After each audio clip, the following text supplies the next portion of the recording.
Hey guys, welcome back. And in today's video, we're going to discuss Seller's Market Phase 2.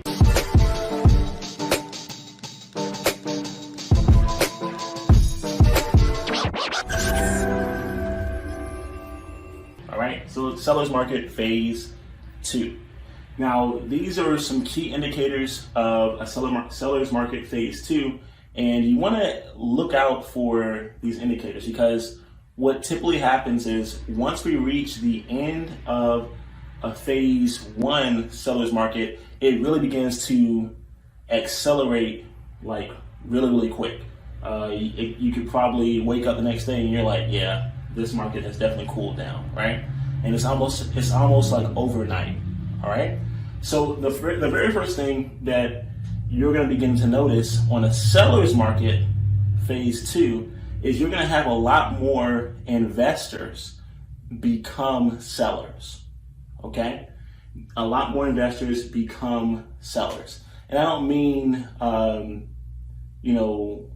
lot of the mom and pop shops, but when I say investors, because we're all investors, but I'm primarily talking about a lot of the mid and larger investors or groups begin to sell their properties, right?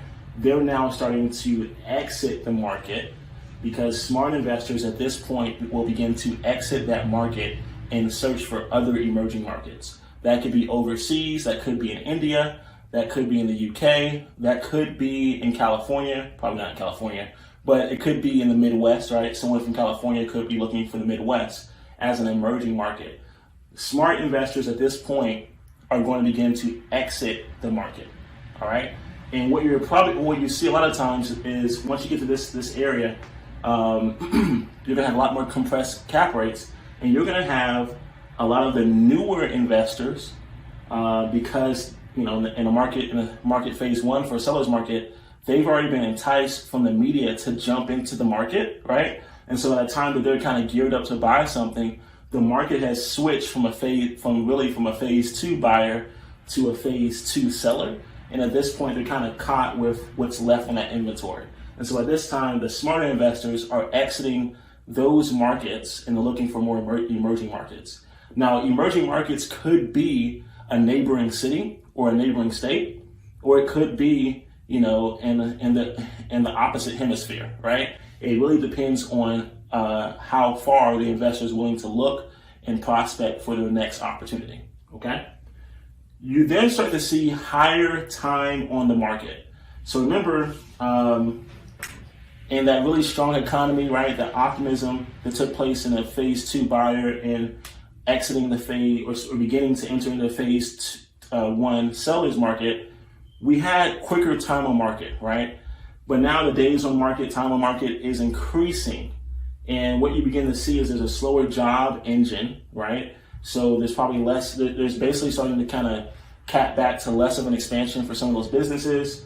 People are starting to use less of the office space. There's more retail vacancy. And when those are finally filled, it's just a slower process of starting that clock. Because of all because all the developers have been so gun high or gun happy, right? Or trigger happy, right? To go ahead and get the next development going or, getting under contract and begin to have the cranes in the air. You start to see the impact of having higher inventory, and it turns into an overcorrection. Because in a phase 1, what happens is that we start to see the supply, we start to see the cliff of the supply and demand, right? It's kind of peaking over there.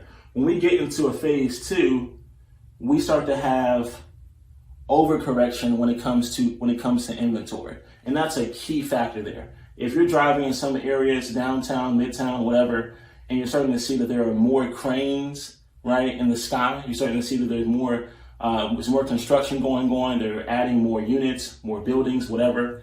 And you have to think to yourself, at what point will they be done with that construction, 1? And 2, at what point that they're done with that construction, will they actually be able to fill that vacancy, right? There's gonna be a time elapse there. So that's a huge thing. The other thing is there's a big change in demand. because the smarter investors are leaving, they're noticing that that equilibrium is no longer there. They're leaving, and because a lot of that larger money is leaving, the demand really changes almost overnight, right? And so now it becomes an area of where some of the more less experienced investors, you can call it dumb money if you want, but the less experienced investors are into the market, and they're not really driven off a return. They're probably just driven off of the gratitude or the happiness of ownership, or the pride of ownership, and not really off of the fundamentals, right? So at this time, we have the smart investors leaving and looking for other emerging markets.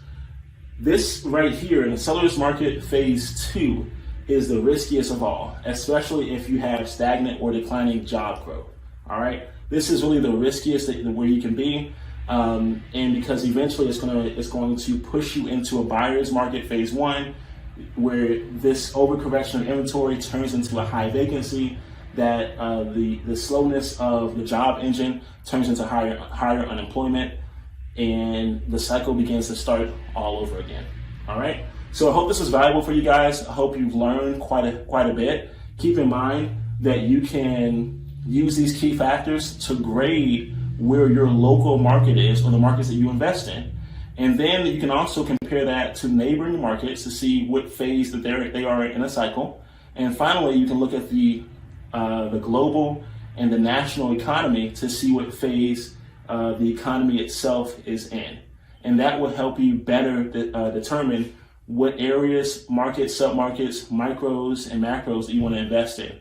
So for example, based on these numbers, you may find out that it's probably best for you to, let's say, Minneapolis, Minnesota might be a better market for you.